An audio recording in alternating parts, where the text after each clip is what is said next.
بسم اللہ الرحمن الرحیم۔ یہاں تشریف لیں، اپنا عنوان بیان کریں۔ سفیان اقبال، کلا سادسہ۔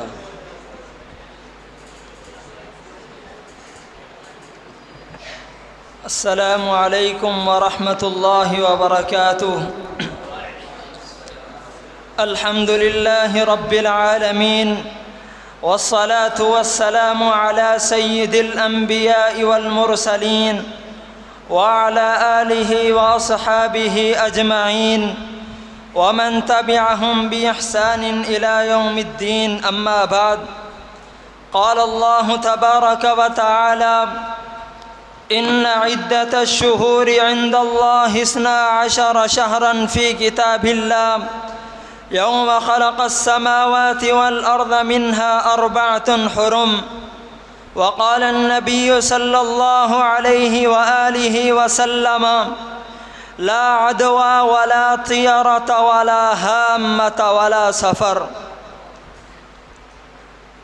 سامعین محترم، نبی علیہ السلام کی بعثت سے قبل روئے زمین پر کوئی بھی ٹکڑا ایسا نہ تھا کہ جہاں پر غلط عقائد و نظریات اور باطل افکارات نہ پائے جاتے ہوں، لیکن جب اللہ رب العالمین نے نبی علیہ السلام کو اس روئے زمین پر مبعوث کیا تو آپ علیہ السلام نے ان تمام باطل عقائد و نظریات کا خاتمہ کر دیا اور معاشرہ اسلامی کو تشکیل دے دیا۔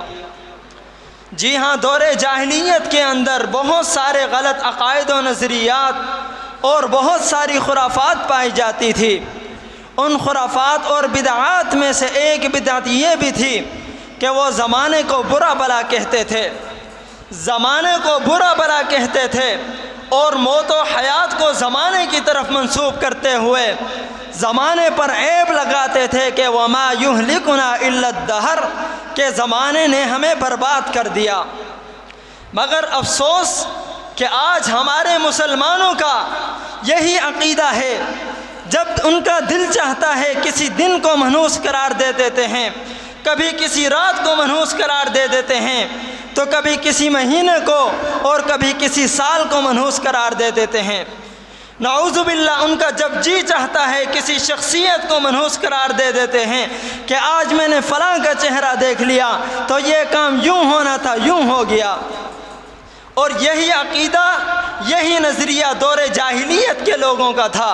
نعوذ باللہ، وہ انبیاء کرام علیہم السلام کو بھی منحوس قرار دیتے تھے۔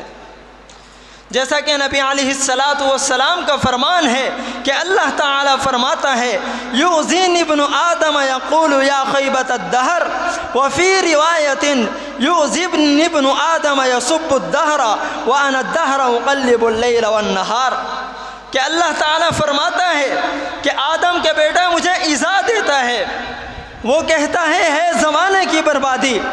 پھر آپ علیہ السلام نے فرمایا کہ اللہ تعالیٰ فرماتا ہے زمانہ میں ہوں، جب یہ زمانے کو گالی دیتا ہے مجھے تکلیف ہوتی ہے، اس لیے کہ دن اور رات کو میں تبدیل کرتا ہوں۔ اسی طرح ماہ سفر بھی زمانے کا حصہ ہے، لہٰذا اس میں بھی ہمارا عقیدہ دور جاہلیت والا نہیں بلکہ ایک اسلامی تعلیم والا ہونا چاہیے۔ جیسا کہ نبی علیہ السلام کا فرمان ہے: لا عدوى ولا طیرۃ ولا ہامۃ ولا سفر، کہ کوئی بیماری متعدی نہیں اور نہ ہی الو کا نکلنا کوئی حیثیت رکھتا ہے اور نہ ہی ماہ سفر منحوس ہے۔ نبی علیہ السلام کے اس واضح فرمان کے آ جانے کے بعد آج کے مسلمان کا یہ عقیدہ ہے کہ سال کے اندر آسمان سے 1,80,000 بیماریاں اترتی ہیں، اور ماہ سفر کے شروع کے 13 دن کو 13 تیزی کے قرار دیے جاتے ہیں اور کہا جاتا ہے کہ اس میں سفر نہیں کرنا، اس میں شادی بیاہ نہیں کرنا، کیونکہ اس میں نقصان کا اندیشہ ہے۔ اور ماہ سفر کے آخری بدھ کی رات بہت سے لوگ بعض مساجد کے اندر مغرب اور عشاء کی نماز کے بعد جمع ہوتے ہیں اور ایک بدعت کے ٹھیکیدار کے پاس حلقہ لگا کر بیٹھ جاتے ہیں، اور وہ بدبخت ان لوگوں کو انبیاء اکرام علیہ السلام پر سلامتی والی 7 آیات لکھ کر دیتا ہے۔ پھر یہ بدبخت ان آیات کو پانی کے برتن میں ڈال کر پانی گھول کر پی لیتے ہیں، اور وہ کاغذ اپنے پاس بطور ہدیہ اور تحفتاً لے جاتے ہیں۔ اسی طرح ماہ سفر کے آخری بدھ کو بہت سے لوگ فجر کی نماز کے بعد غسل کر کے چاشت کے وقت 2 رکعت نفل کا اہتمام کرتے ہیں، اور ہر رکعت میں سورۃ الفاتحہ کے بعد سورۃ الاخلاص کی تلاوت کی جاتی ہے، اور سلام پھیرنے کے بعد 70 مرتبہ یہ درود پڑھا جاتا ہے، اللہم صلی علی محمد نبی الامی وعلی آلہ واصحابہ وبارک وسلم۔ کہتے ہیں اگر یہ درود پڑھو گے تو اللہ تعالیٰ تمہارے تمام گناہوں کو معاف کر دے گا۔ اسی طرح بدھ کے دن کو منحوس قرار دیا جاتا ہے۔ اس کے بارے میں ایک ضعیف روایت پیش کی جاتی ہے کہ یوم الاربعاء یوم نحس مستمر، کہ بدھ کا دن جو ہے یہ نحوست والا دن ہے۔